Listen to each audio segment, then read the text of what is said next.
Ako po si Milrose Cerneb. Estudyante pa lang po ako ngayon sa college. Gabi na po ako nakakauwi sa dorm kasi gabi na po natatapos yung huling klase ko. Ewan ko kung bakit hindi ako masanay-sanay. Matatakotin talaga ako sa dilim. Madilim pa naman yung bandang binababaan ko. Para mawala yung takot ko ay palagi na lang akong nag-i-earphone.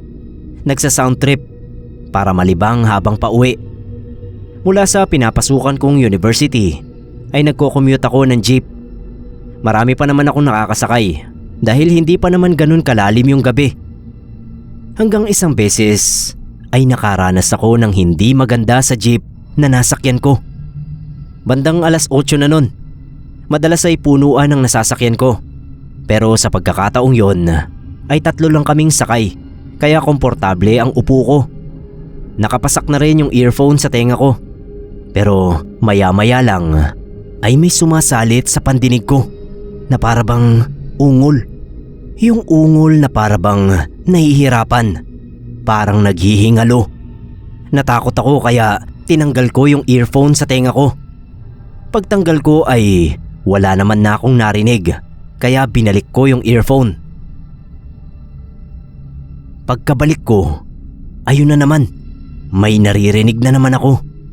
Ang rinig ko ay humihingi siya ng tulong. Naiintindihan ko yung sinasabi sa pagitan ng pag-ungol. Tulungan mo ko. Inalis ko na naman yung earphone at tinignan ko yung 2 kapwa ko pasahero. Napatingin sa akin yung isang babaeng kasakay ko. Tinanong ako kung anong problema kasi namumutla raw ako. Napilitan akong sabihin kung ano yung naririnig ko. Umusog sa tabi ko yung babae. Chinek yung earphone ko. Wala naman siyang narinig na kakaiba kundi yung kantang pinapakinggan ko. Napakunot siya ng noo. Baka raw may sakit ako o ano. Parang ang gusto pa niyang itanong kung nag-a-addict ba ako. Umiling ako at hindi ko na lang pinilit. Sinubukan ko ulit ilagay sa tenga ko yung earphone. Pero ganun na naman yung narinig ko. Kinilabutan na talaga ako. Nagmamadali akong bumaba ng jeep kahit wala pa ako sa dapat kong babaan. Nagtaka ako kasi pagbaba ko ng jeep ay hindi ko na ulit narinig yung nakakatakot na ungol na yun na parang humihingi ng tulong. Pinakinggan ko pang mabuti yung earphone pero tugtog na lang talaga yung naririnig ko. Imposible naman kasi na earphone ko ang may diferensya dahil matagal na sa akin yun.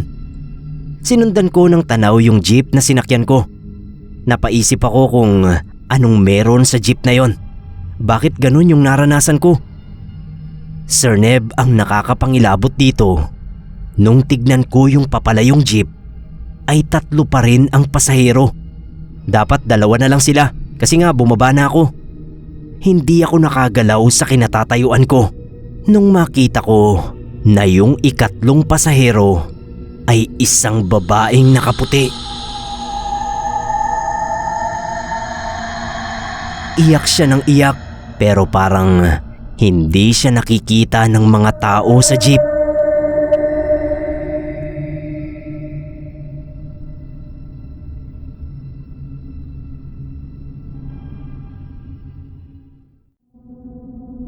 Magandang araw. Naniniwala ba kayo na meron ding nagmumultong sasakyan? Ako po si Nestor.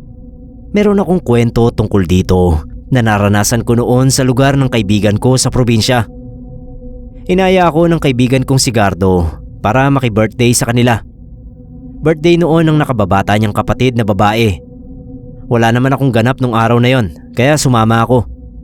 Nung papunta na kami roon, may nadaanan kaming kung tawagin nilang mga taga roon ay patay na lugar kasi walang mga kabahayan doon. Yung nag-iisang bahay na nakatirik ay abandonado pa. Tapos may abandonado ring sirang jeep sa di kalayuan ng bahay. Sa lugar ding yun ay may bangin sa gilid. Sabi ni Gardo, marami nang nahulog sa bangin na yon. Ewan kung nagsasabi siya ng totoo o nananakot lang. Tinawanan ko na lang yung kwento niya na dinugtungan pa niya ng mga nakakatakot na istorya. Kesyo sa abandonadong bahay daw, may nagpapakitang white lady. Sa abandonadong jeep naman daw, walang nagpapakita. Pero mismong yung jeep ang nagmumulto. Marami na raw nakaranas na nakita itong humaharurot ng takbo na parang nawalan ng preno tapos ay didiretso na mahuhulog sa bangin. Lalo akong natawa sa kwento na yon, Sir Neb. Meron ba namang jeep na nagmumulto? Nung gabi medyo nakainom na kami. Pero sabi ko kay Gardo, hindi pwedeng hindi ako uuwi kasi mapapagalitan ako sa tatay ko. Kaya napilitan si Gardo na ihatid ako sa sakayan. Kakailanganin naming lakarin makalampas sa patay na lugar kasi doon pa ang sakayan ng tricycle palabas bago makarating sa sakayan naman ng mga jeep. Dahil nakainom na kami, kaya ang ingay namin habang naglalakad. Kumakanta-kanta pa kami. Nung walang ano-ano ay may namataan akong paparating na jeep. Kahit magkatabi kami ay kinalabit ko pa rin si Gardo at tinuro yung paparating na jeep. Sabi ko, ayan pala may jeep naman palang pumapasok sa lugar na yon. Natigilan si Gardo sa sinabi ko. Huminto siya sa paglalakad at saka sinabi sa akin na wala siyang nakikitang jeep. Nakaramdam agad ako ng takot. Naalala ko yung sinabi niya tungkol sa abandonadong jeep. Sa bilis ng andar nito, para na itong sasalpok sa amin. Kaya tinulak ko si Gardo para hindi kami mahagip. Nawala yung lasing ko, Sir Neb. Muntik pa kaming mahulog sa bangin. Buti na lang at may nakapitan akong nakausling bato kaya hindi kami tuluyang nahulog. Napamura kami pareho. Si Gardo ay galit na galit sa akin. Ako naman ay galit sa nakita kong jeep. Nagtalo kami dahil wala talaga siyang nakitang sasakyan kahit malinaw kong nakita na babanggain kami nito. Pero mukhang tama ang kaibigan ko. Wala talagang jeep. Dahil kung meron sana ay nakita ko pa itong palayo. Napaisip din si Gardo. Baka nga totoo ang kwento-kwento tungkol sa nagmumultong sasakyan na yon. Dahil doon ay nagmamadali kaming tumayo at patakbong umalis na sa lugar na yon. Sa amin na muna natulog si Gardo sa takot na dumaan ulit doon ng gabi. Lalo pa at mag-isa lang siyang uuwi.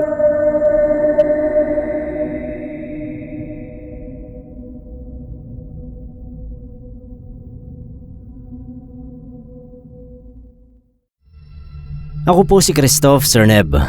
Hayaan niyo po sanang maibahagi ko ang nakakatakot kong karanasan dati. Hindi pa naman ito katagalan. Mga ilang taon pa lang ang nakakaraan. Meron po kaming 2 jeep. Yung isa ay ang papa ko ang naglalabas. Yung isa naman ay pinapalabas niya sa kumpare niya na ninong ko. Itago na lang natin sa pangalang Ninong Elmo. Mabait po yung ninong ko na yon. Kahit hindi Pasko ay lagi akong inaabutan. Isang araw noong papauwi ako galing ng school, nakasalubong ko si Papa sa hagdan namin. Nagmamadali siya.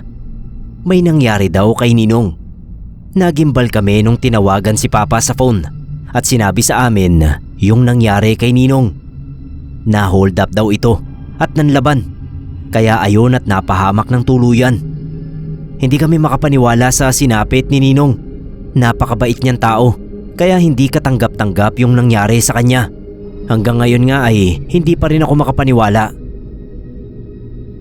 Makalipas ang 1 taon, araw ng babang luksa ni Ninong. Inutusan ako ni Papa na linisin yung 2 jeep.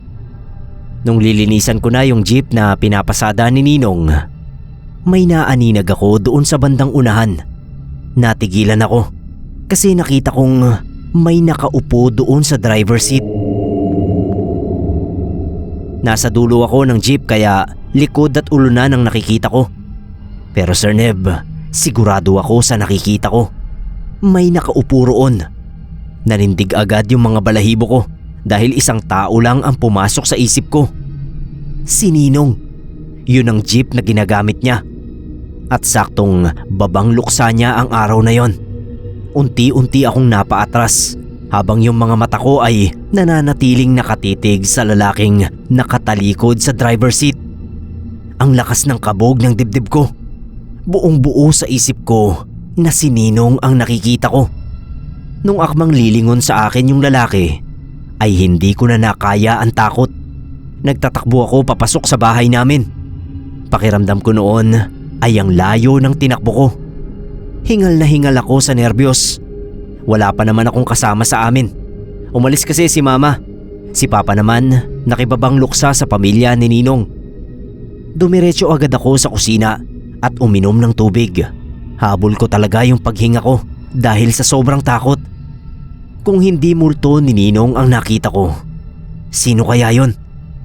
May gate kami kaya walang ibang makakaupo sa driver's seat ng jeep na nasa garahe namin. Hindi na ako lumabas sa garahe hanggat hindi nakakabalik sina mama o si papa. Pagdating ni papa, kinuwento ko yung nakita ko. Napadasal na lang kami nung gabing yon.